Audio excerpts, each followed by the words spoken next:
The very title of this podcast may feel like an oxymoron. Anybody else out there? Simple social media content? Fast. Are you kidding me? All right. I'm Deborah Atkinson. You're listening to Fitness Marketing Mastery, where I share marketing and sales strategies. And this month, we're doing a streak. I'm not streaking, but we're doing a streak, a very short daily podcast inspiration and tips, but that are actionable. So, my goal is not to give you this slew and bucket list of, oh, here's a great idea, but literally to give you something in 10 minutes or less most days that you can then take that one thing and go and do it, or take that one thing and decide, nope, already doing it, not doing it. And that making a decision, taking something off your plate and out of your head is also very valuable. So tune in all month long in April because we are now 12 months past the pandemic having started.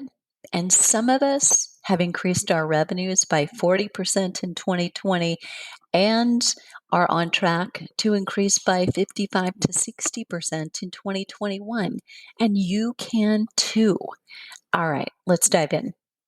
Social media content is a burden for many fitness professionals and companies. It's either tossed to a staff member who really has no idea how to get growth and engagement, or it's your baby and you have limited time. It does take planning.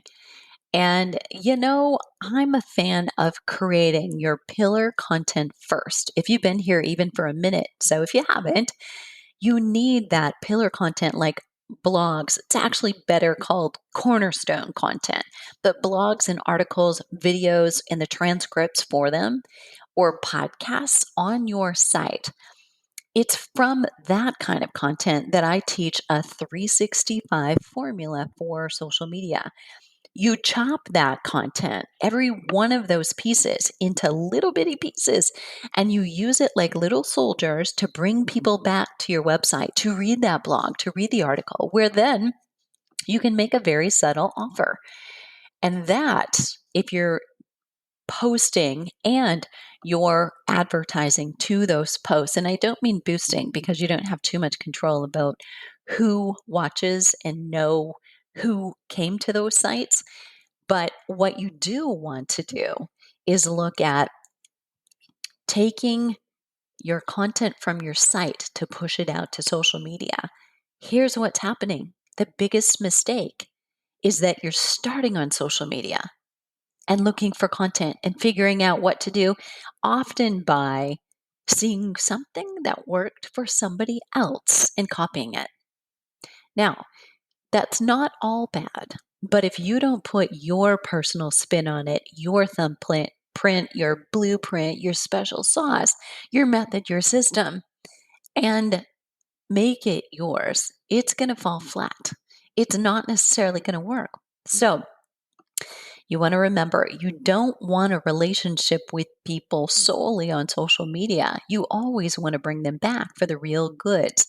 If you notice some of the biggest and most popular businesses that are online that are not potentially as big as some influencers, but influencers aren't necessarily making money. And unless you know and you've seen the bank account and the statement, you cannot gauge the number of fans and followers. You'd rather have 1,000 who are each paying you $1,000, wouldn't you, than to have 10,000 who really don't engage with you at all. Very important that you consider that. I'm going to give you more on this tomorrow about how to create those relationships. Today, though, I want to illustrate how this helps you create those pillars that you always talk about on social media. You probably already have 4 or 5 pillars that you always talk about, reinforce.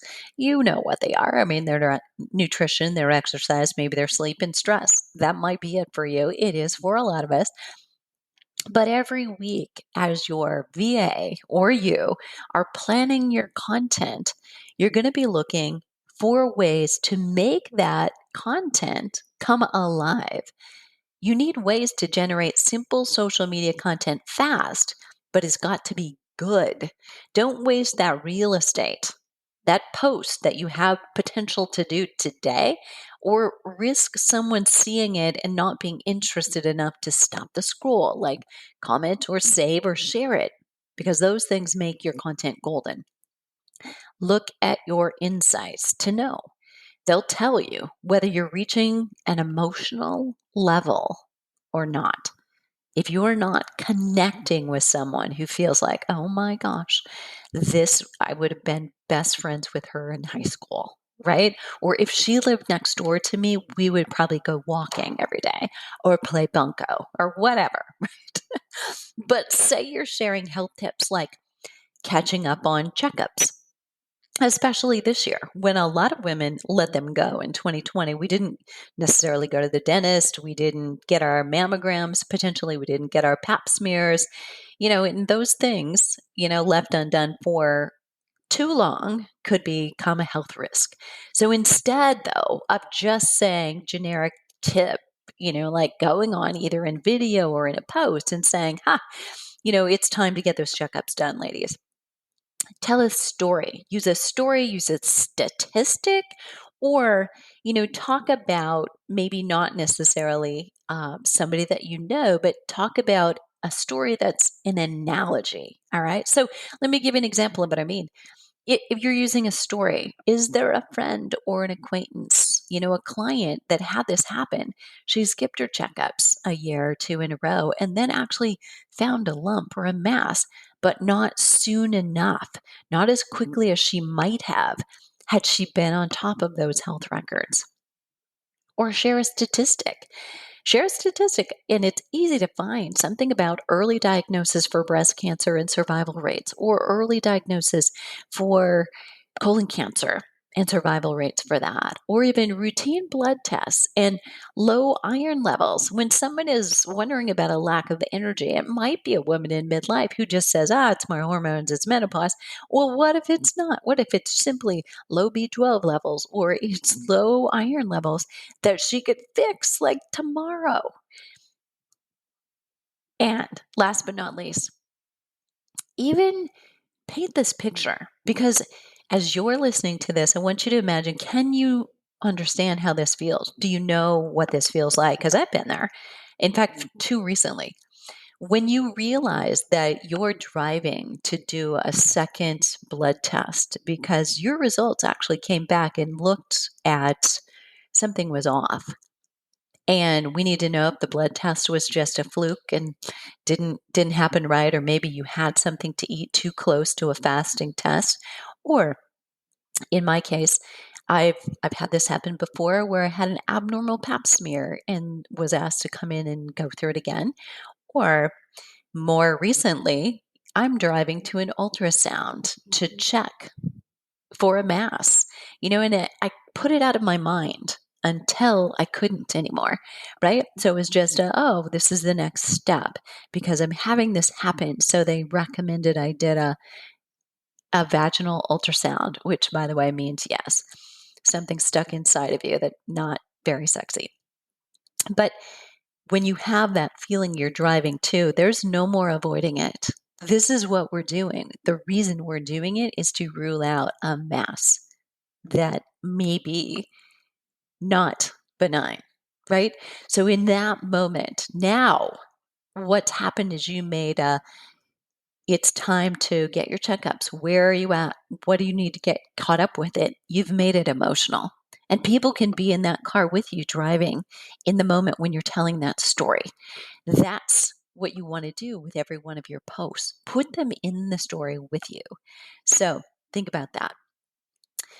That use of fear or imagining the moment when most of us have felt something similar to that. That's a relatable story that will hit home a lot more than just a question about what health checkups you need to do, or you preaching and teaching, hey, you got to get those health checkups done. Let's be proactive, right? So people don't want necessarily that, but they want a reminder of why that's so important to do. So keep doing this and keep watching your insights. They'll improve if you're focused on talking to one person and imagining the emotion that will make a difference to her really having this advice. that you're giving life-saving advice, but having it really sink in. There you have it. That is today's tip for the day. And if you're listening every day all month, they will come up. Now, this one is going to take some time, but what I love for you to do, because you can learn this best by going back to posts that you've made and looking at how well did that, was that engaging? How well did I get the response that I wanted? And what would have changed it? What kind of story could have put your watcher, viewer in the moment with you? And what are you waiting for? The world needs you right now more than ever.